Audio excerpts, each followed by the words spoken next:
hablamos cuando hablamos de personas mayores y tener bueno, un leve pantallazo de lo que se hace en relación a esto, de lo que se ha hecho en pandemia. Bueno, les cuento que yo empecé a trabajar con esta población a partir de la pandemia, del 2020, a pedido del director de la región, que como Andrea estaba diciendo, la provincia de Buenos Aires se divide en regiones sanitarias. La región sanitaria séptima, donde yo estoy como referente de personas mayores, tiene 10 municipios, entre ellos Moreno, Morón, Ituzaingó, bueno, son 10. Los puedo nombrar a todos si quieren, pero no tendría demasiado sentido. Desde Luján, Marcos Paz, hasta 3 de febrero.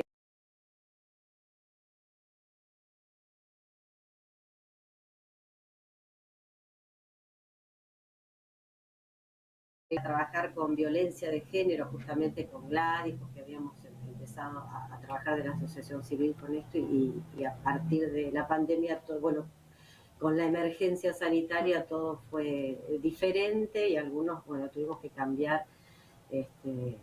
La verdad que a mí siempre me interesó la gente mayor, siempre tuve un acercamiento especial ya desde niña y bueno, ahora que estoy ahí ya ingresando en esta edad que según nuestro país es a partir de los 60, otros países dicen 65, pero bueno, ahí está más o menos, y es muy diferente esto, pero bueno, también sabemos que ha crecido muchísimo esta población. Sí. Y la idea es que haya...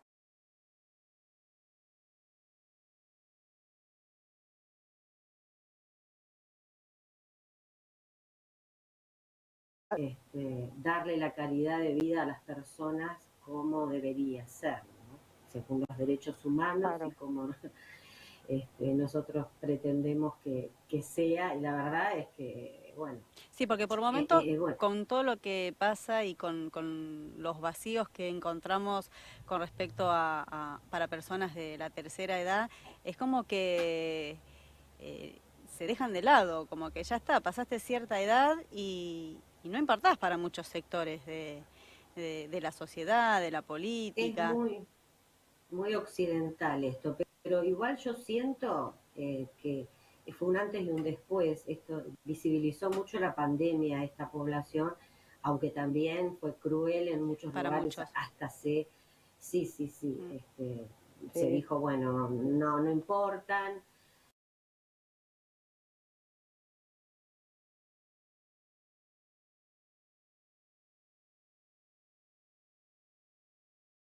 Hicimos lo imposible para que, en un principio se hizo relevamiento de las residencias geriátricas porque era la población que es más vulnerable, claro. Y había que tener la cantidad de personas que había y quiénes había y dónde, y porque había también mucha cuestión que no estaba, bueno, tuvo que ir fiscalización sanitaria, claro. En muchos casos, o bueno, hubo habrán escuchado en los medios que por ahí hubo algún problema en algunos lugares, y a raíz de eso, bueno, todo un trabajo de ver las que había, cuántas había, sí. Las personas que había, para después llegar con las recomendaciones, los protocolos y todo lo que había que hacerle llegar a la gente que trabaja ahí, para que bueno, se protejan, se resguarden las personas.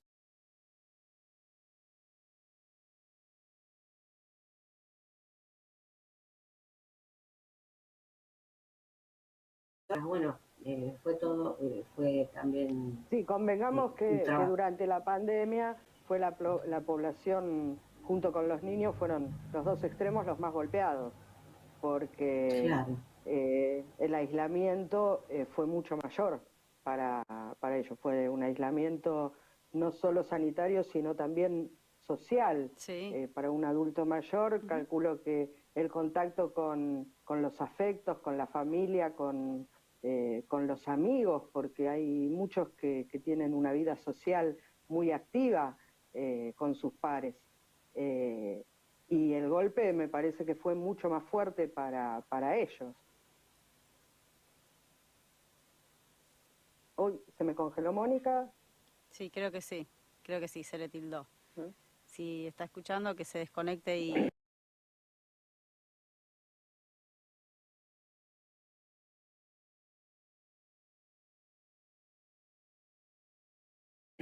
No, y la perra se llevó puesta la mesa, porque ella se levanta y no le importa que tiene la mesa arriba, ella se levanta y se va acarreando la mesa con ella. Bueno, si podés mandarle un mensaje a Mónica que bueno, que salga y que vuelva a conectar porque quedó... Sí, ahí me dice que se cortó. Ah, buenísimo, buenísimo. Sí, porque la verdad que es muy interesante y lo que vos decías, Andrea, que sí, que sinceramente la pandemia fue a los que más golpeó a nuestros queridos viejos, como les decimos, porque hay muchos que estaban solos, más allá de estar en una residencia geriátrica, aquellos que estaban en sus hogares y que vivían solos, fue muy crudo, fue muy fuerte no poder ver a sus nietos, no poder ver a sus familiares, y hay muchos que no los mató el COVID, pero los mató la tristeza. Y las enfermedades continuaron. Para ellos. Total.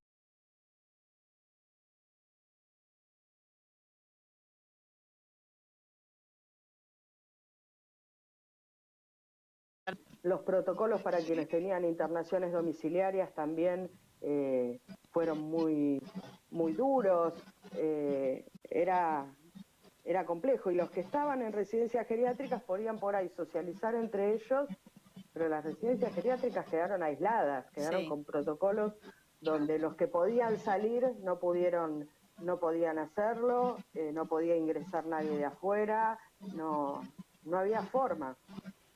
Sí, fue muy difícil porque aparte no saber cómo estaban, o sea, desde afuera, uno familiar, no saber cómo estaban. Ahí estamos con Mónica de nuevo. Mónica, te nos habías ido. Desaparezco y vuelvo a desaparecer.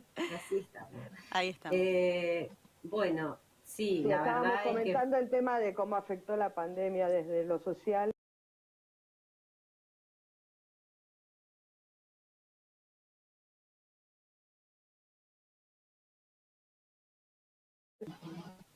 Ustedes habrán escuchado que muchas personas murieron por falta de tratamiento, por otras cuestiones, por otras patologías, porque esto paralizó, fue un antes y un después, fue no saber, básicamente no saber nada qué estaba pasando, y esto de, muchas veces las personas que estaban ahí y las personas mayores que estaban en su casa también, muchas veces mucha depresión, bueno, yo siempre digo que nos afectó a todos, pero a algunos nos afectó al punto de no poder contar esta historia, ¿no? Sí, porque totalmente. Realmente es muy... pero bueno, somos sobrevivientes de esto y habrá mucho para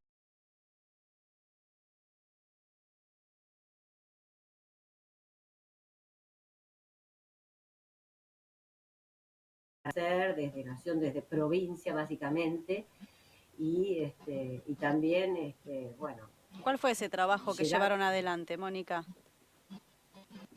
Lo que les decía antes, en principio de hacer todo el relevamiento, después empezar a pensar estrategias de cómo llegar, cómo dar respuesta a los casos, porque también fue un poco crear en base, yo soy trabajadora social y en base a la formación de uno, qué era lo que podíamos hacer, porque realmente no había, era una emergencia sanitaria, había que pensar de qué forma dar respuestas, ¿no? A las situaciones diversas y a veces demasiado difíciles, trágicas y difíciles, y bueno, en principio fue más que nada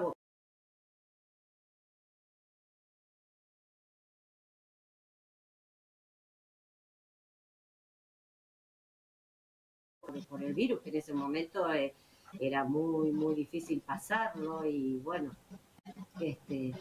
crear formas de estar ahí, de acompañar a todas las personas, ¿no? Totalmente. Sí. Y después...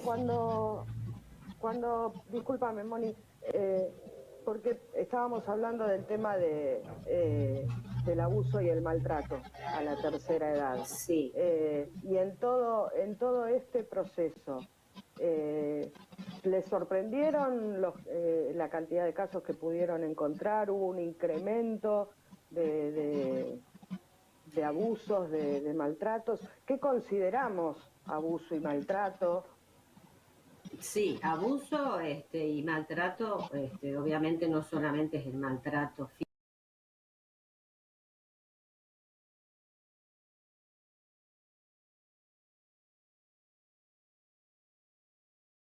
bueno, de abandono de persona muchas veces, o de quitarles la autonomía, porque muchas personas mayores pueden valerse por ahí hay personas que decidían meter a su padre, esto siempre seguramente pasó, pero bueno, se vio en este momento más por ahí,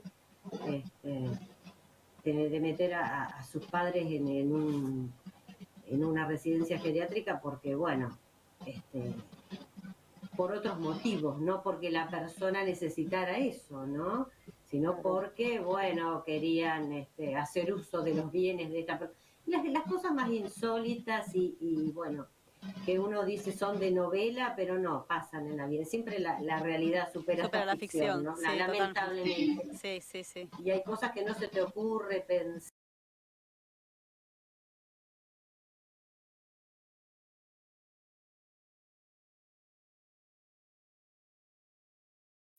De adulto mayor, salud, derechos humanos, todos los que PAMI, bueno, con PAMI después fue a hacer relevamiento más exhaustivo para PAMI, para que ellos llegaran con las vacunas, con la cantidad y el tiempo. Bueno, esto fue un trabajo muy interesante con PAMI y de ahí también nació una articulación importante para poder pensar proyectos a futuro.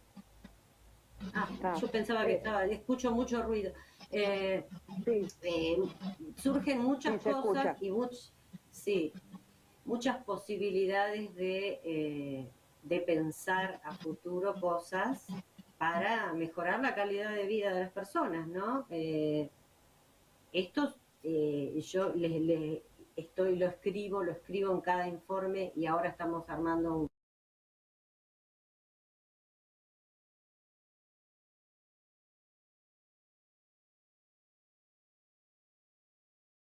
de buenas prácticas.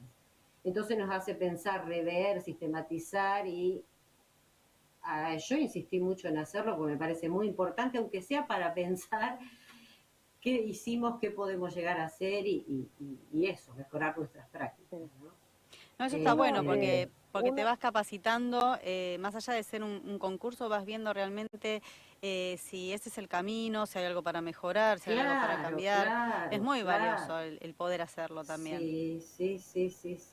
Sí, y he insistido mucho con los referentes municipales que tengo un grupo y les estoy, bueno, por decirlo de algún modo, rompiendo la cabeza con que lo hagamos. De hecho, hoy estuve en Moreno para ver si le damos fin. Fui yo la que me puse a hacerlo porque ellos me decían que sí, pero que no.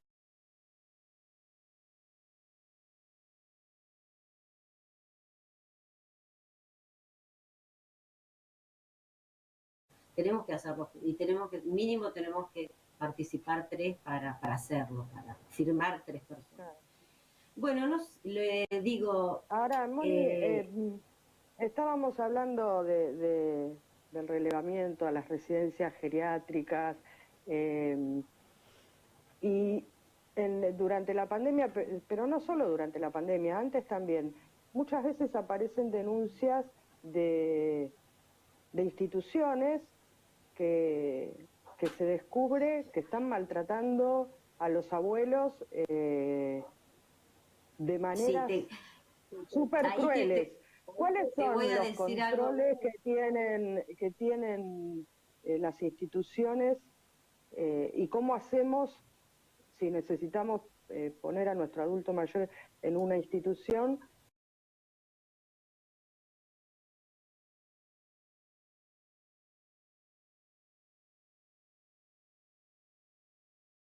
está todo, pero bueno, no solo que fiscalización sanitaria haya dado el ok, que esté todo bien, sino que recurrir a gente que conozca el lugar, porque bueno, la verdad es que sí, se ha hecho en este sentido, pero hay mucho por hacer y bueno, hay una ley de provincia este, que, que regula esto, pero los municipios son los que tienen responsabilidad de ir al lugar y de hacerse cargo de esto. Y bueno, es todo un tema que como en todas las cosas, por ahí no hay suficiente gente para que lo haga y que no. Pero bueno, lo cierto es que debe hacerse y que también se hizo en pandemia de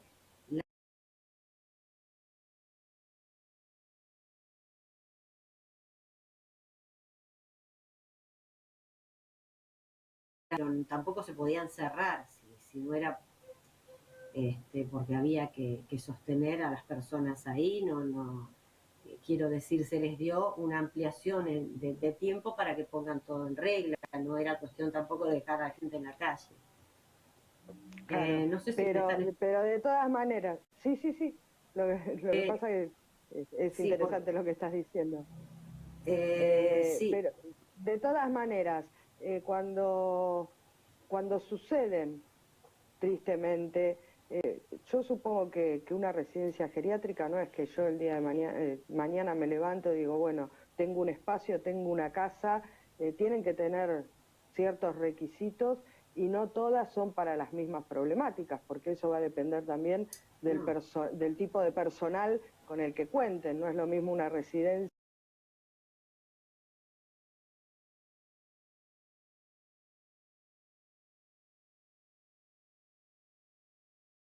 o profesionales matriculados, por así decirlo. No, sí, seguro. Pero bueno, la ley hay también una calificación, sí, hay una clasificación también y hay distintas posibilidades, pero bueno, también es cierto que hay algunas que están al margen de la ley y ahí no hay nada que, a no ser algún vecino, como pasa con otras situaciones, que denuncien, no se conoce. Pero bueno, me pasó una vez en Padua, había una que no llegaba, no había modo de comunicarnos y no había, aparecía como que existía, pero no existía. Bueno, yo me fui ahí porque dije, no hay modo más que ir, y justo me fui a mediodía y estaban con abierta la ventanita, comiendo la gente ahí, así que sí o sí no me pudieron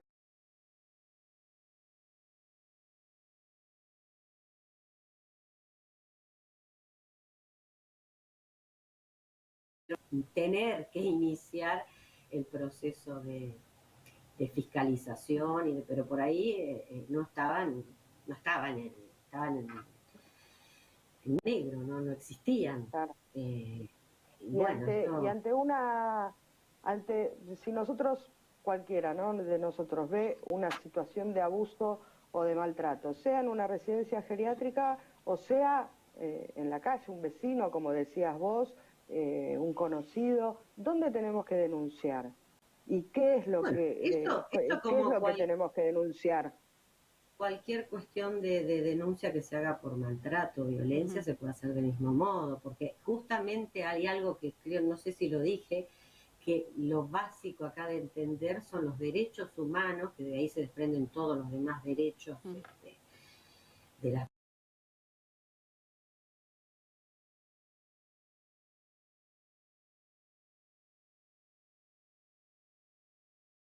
de la identidad, la autonomía,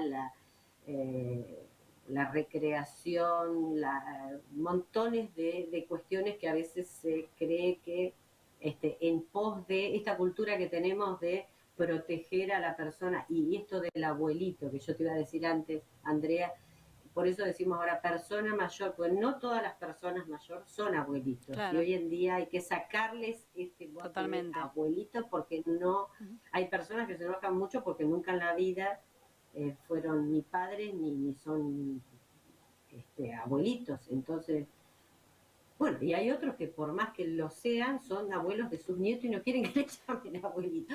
Eso por un lado, y por otro lado, fundamental no perder el nombre porque te hiciste grande, ¿no? Claro. Eso por un lado, y por otro lado, el que quizás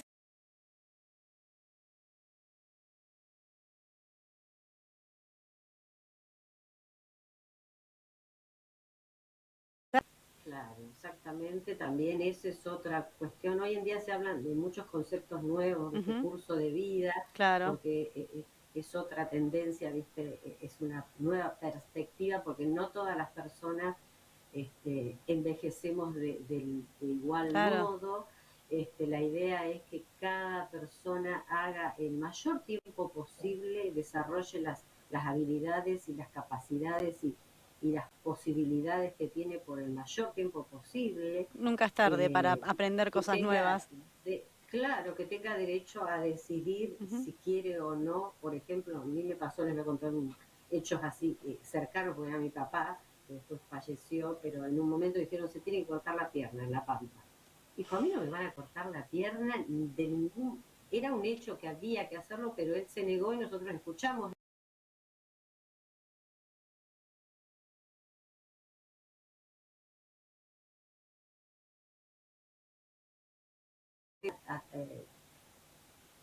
O sea, darle por el mayor tiempo que sea posible esta autonomía que todos deseamos, ¿no? Claro. Y bueno, lo trajimos a Buenos Aires, se hizo todo y murió parado, trabajando y con una sonrisa. Como él quiso. Realmente, como él quiso. Bueno, estas cosas, ¿no? A veces esto, no te quedas adentro con la pandemia, pasaba mucho, y se morían de tristeza porque una persona que bailaba, dejó de bailar. Sí, totalmente. Claro. Totalmente. Entonces yo decía, hay que ser muy cauteloso, no nos pasemos a los extremos, sí, hay que ser muy cuidadoso, pero también no podemos vivir, y bueno, estas cosas digo, aprender, ¿no? Esto es una posición mía desde siempre.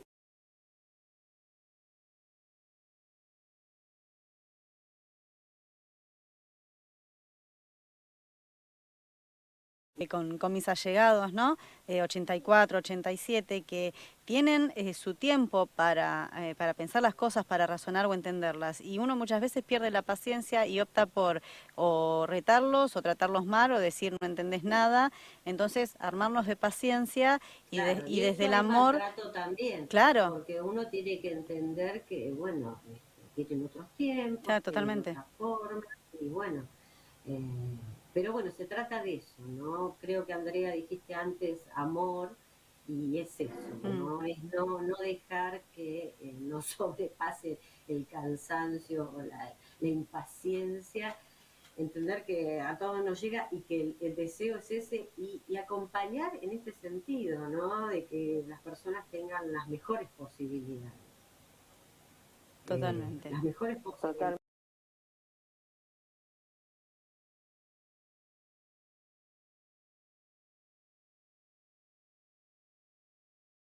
De qué modo hacemos nuestro aporte para eso.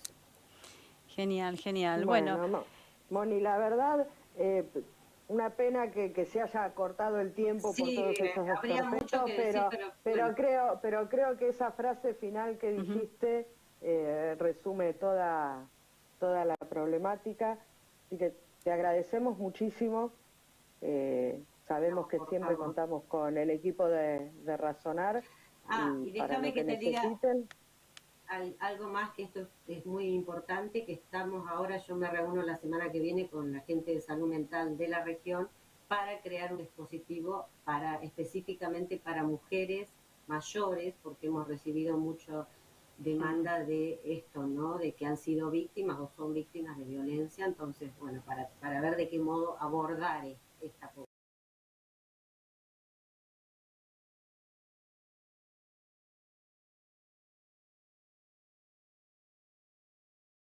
Desde vos personalmente, así que bueno, muchas gracias por haber pasado por Abriendo Puertas y sepan que acá estamos para lo que necesiten difundir, así que no hacen más que levantar el teléfono y avisarnos que estamos para eso.